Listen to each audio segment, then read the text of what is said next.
Okay, so first we're going to start with our beading wire, which is a 0.30 millimeter satin silver wire. And we're going to take our crimp tube, which is 2 millimeter silver plated crimp tube, so tiny. And you're going to thread the beading wire through that tiny tube, and you're going to pull it through and then re-string it or re-thread it through again on the other side so that you're creating a little loop. But pull it through so that you have that little loop right there, like that. Okay, and make sure you have that nice tail there so that you don't lose that loop. You're going to take your crimping tool, or you can take your flat nose pliers, and we are going to squeeze that little crimping tube. So with the crimping tool, you're going to go to the bottom setting on that, nestle it in there and squeeze so that we close that, secure it. And what I like to do is I like to take my flat nose pliers and just kind of reinforce that squeeze.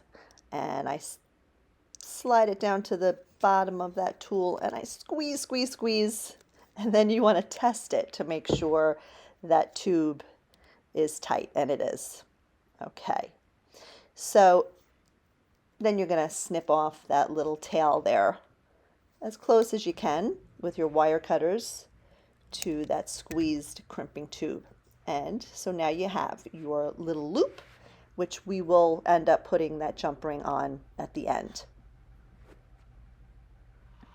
We're going to speed this up now. So in the description, I'm going to give you the pattern of beads, and it should measure to around 7.5 inches, which is a standard bracelet size. You want to keep it at that. Don't worry if you think it's going to be too small, because we're going to add an extender at the end.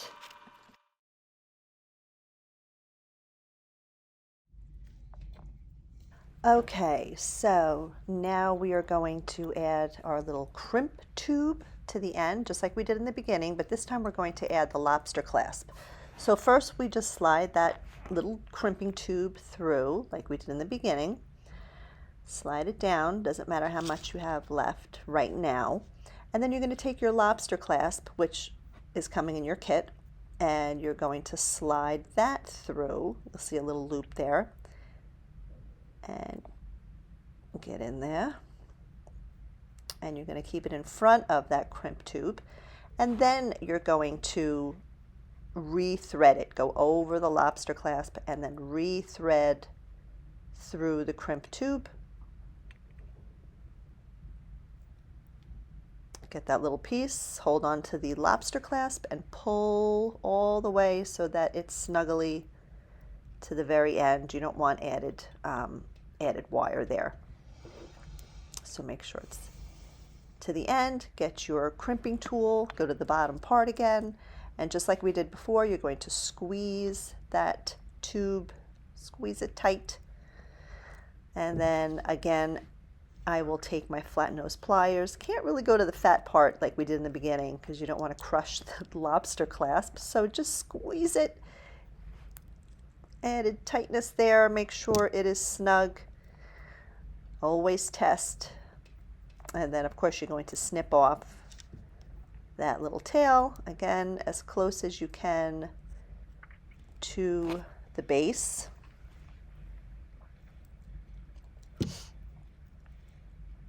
Okay, so now your lobster clasp is on, but we still have that plastic loop on the end, and we have to add our jump ring so that we have something to clasp it on.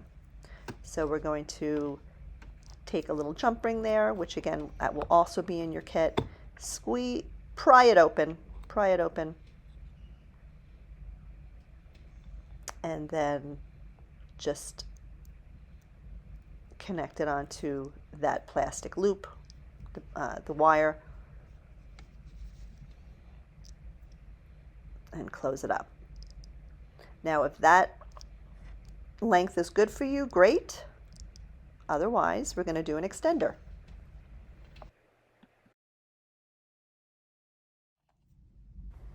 Okay, so adding an extender, it's super easy. Like I said, if you don't need it, you don't need it. You just use that length. But if you need that extra inch or two, you're going to add that to the end.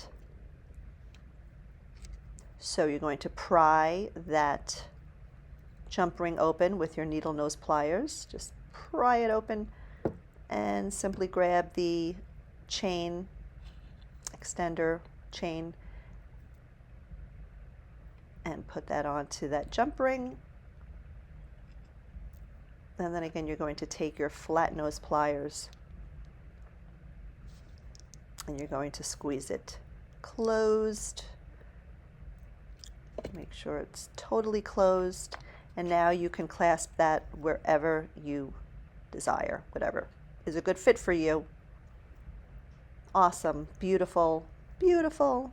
Thank you so much for watching. Hit subscribe. See you next time.